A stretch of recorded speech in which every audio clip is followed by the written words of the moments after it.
And this is Fox News Alert. Protesters take to the streets now for a third night in Charlotte. Earlier today, Donald Trump addressed the very tense situation in North Carolina. He also spoke with the governor. He tweeted moments ago, but watch this. Many Americans are watching the unrest in Charlotte unfolding right before their eyes. Our country looks bad to the world, especially when we are supposed to be the world's leader. How can we lead when we can't even control our own cities? We need a national anti-crime agenda to make our cities safe again. We have to make our cities safe again. Here now with us, former New York City Mayor Rudy Giuliani. Mr. Mayor, last night you were very clear. This wouldn't have happened in New York City, and you just said to me coming on the air you wouldn't allow what's happening tonight to happen. No, you don't take the streets. So here was my rule. I enforced it with zero tolerance. You wanted to protest? You had every right to do that. You could call me all kinds of names, and as you know, they did.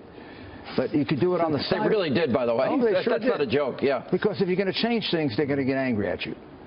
So you could have the sidewalks, but you couldn't have the streets unless you got a permit. And if you got a permit, there was a limit in terms of the amount of time. I'm going to tell you why you can't take the streets. Because in a place like Manhattan, for example, if you take the streets of Manhattan, people are going to die. I have ambulances going through the streets of Manhattan, and if they don't get to the hospital in 4 minutes, the man is dead of a heart attack or the woman is dead of a heart attack.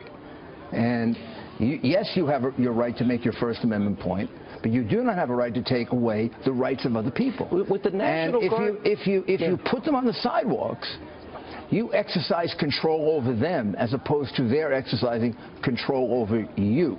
The police should be demonstrating that they are exercising control over the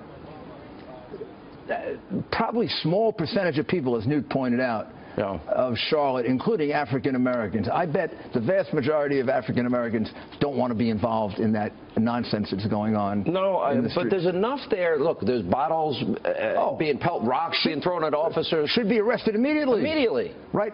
Now, maybe you could say before tonight they didn't have the manpower. They got the manpower tonight. Right to Rikers Island.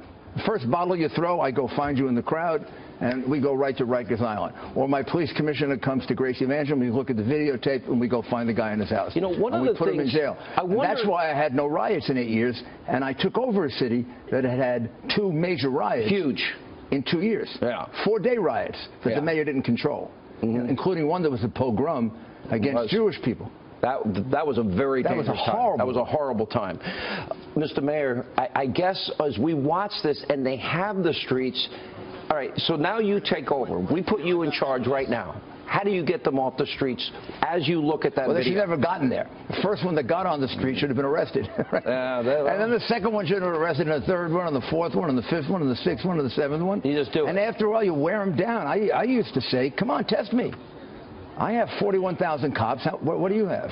And you have every. I believe in the First Amendment. I believe in the First Amendment right to protest.